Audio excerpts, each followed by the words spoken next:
let's start off with NXT Spring Breakin' since it's the shortest show. And it wasn't really a pay-per-view, it's one, it was events on TVs, but we started off with a really hot match. Carmelo Hayes versus, I wrote Cameron Grimes, because, kill it, don't stop. Versus Solo Sikoa, three-way for the North American title. This was a fantastic match. Melo was getting jumped from the beginning from everybody. Melo hits a cool backward springboard leg drop, guillotine leg drop to Grimes. Guy's good, man. I could definitely see why Shawn Michaels is all over this dude. He can talk, he can wrestle, his moveset's sick. Like, what do you want? We got a cool combo here. Super kick into a sunset bomb combo by Solo and Melo. That was really cool. On Grimes. Powerbomb suplex combo by all three men. The tower, power, all that stuff. Solo with a powerbomb on Melo into Grimes. And then Solo with a spinning Uranagi for a near fall. People love them some Solo Sikoa, man. This guy's the most over in the match. Double Hurricanrana by Grimes. And then a Poison Rana to Melo for a near fall. Cave in, caught midair into a codebreaker by fucking Melo. That was cool. He went for the cave in and he caught him with a codebreaker in the air. Samoan splash. Melo saves it at a 2.9. I mean, that was fucking close. Holy shit. Samoan drop cave in combo from the top rope. Grimes wins. But yeah, great match, but people were kind of pissed at Grimes. They really wanted Solo Sikoa to win. But that was awesome. Wendy Chu gives Mandy a tan burn. She's also dressed like a shark, so that's pretty dope. My favorite match of the night, here we go. Nathan Frazier versus Grayson Waller. I'm telling you, man, Waller was good to me from the beginning. But this dude has legit turned into one of my favorite performers on NXT. He's so fucking good. And Nathan Frazier, I've been a fan since, Ben Carter, since I first saw this dude. Frazier's just a star. Both of these guys are great. But Frazier is just, the way he carries himself, the way he wrestles. The guy wrestles like it's his last match on Earth. This theme is awesome. I would give my left leg to see Nathan Frazier in New Japan, man. With the speed, the way he wrestles is such a New Japan style. It's insane he didn't go there first. Waller hasn't been able to touch him for about 5 minutes. Frazier's just going all over the place. Waller runs away, sits on the lawn chair after giving him a clothesline. Waller with a fake high fly, hits a clothesline instead and then breaks a beach ball. Fucking leg lariat by Waller, and then Darkness Falls by Waller for a near fall. I'm like, yo, we hitting some evil moves here. Waller doing the burn it down, trying to go for the curve some because, Frazier was trained by Seth Rollins. Heat-seeking missile dive by Nathan. Rolling Thunder by Waller. Trying to go for a stunner, but eats a pair of super kicks by Frazier for a near fall. One of the coolest moves I've ever seen, and I'm not even this was so dope. So remember John Cena used to do that bulldog, the throwback where he would jump over his opponent. This motherfucker, Grayson Waller, hit a throwback into an unprettier. How the hell is that not a finish? That looked so cool. Waller got distracted by the school students. People, I always forget their name. Teachable moment. Then Frazier hits a beautiful Phoenix Splash. You know how refreshing it is to see a Phoenix Splash actually connect finally?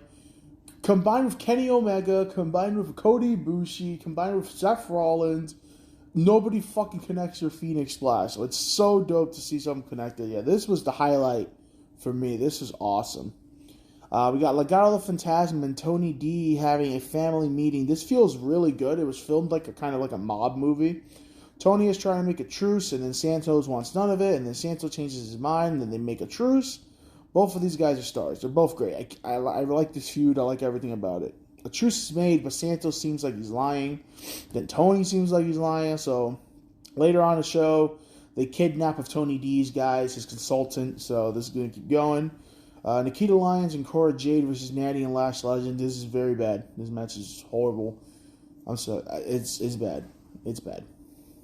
Natty was legit yelling spots to all of them at one point. Lash Legend is in. She's got a great look, man. She's got a great look, but hopefully this is what NXT is for. So you can't really be like, oh my god, you know what I mean? Nikita hits her split.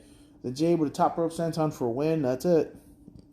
The returning Viking Raiders to NXT versus the Creed brothers.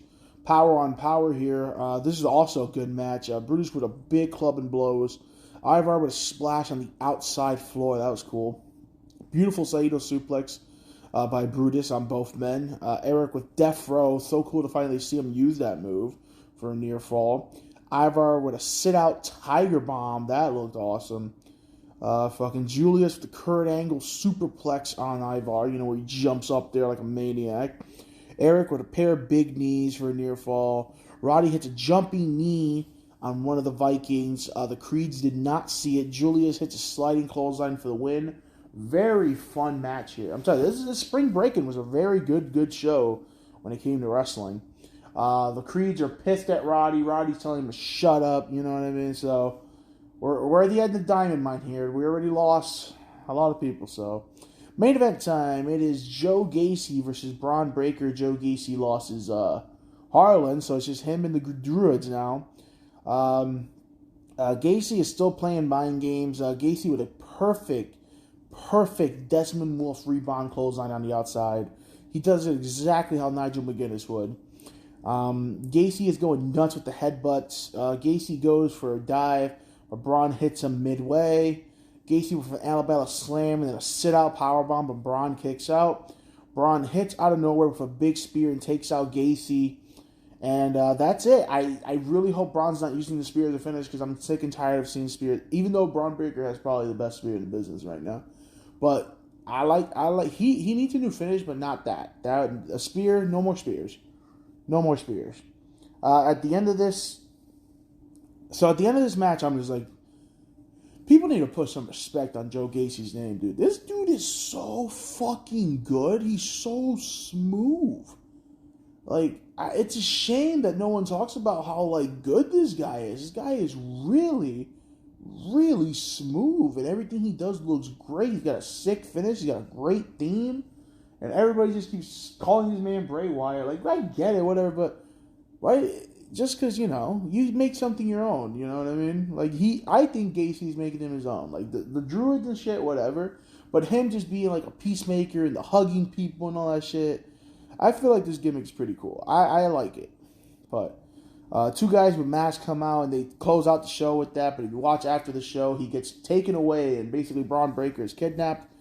But this was a great show. I thought, you know, the opening match was really good. Second best match on the show. Frazier and Grayson Waller, best match on the show.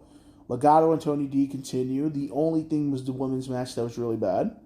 The Raiders and the Creed brothers killed each other, and Joe Gacy is fucking awesome. Like, you know, what more can you want? So is Braun Breaker. So, I thought this was a fun show.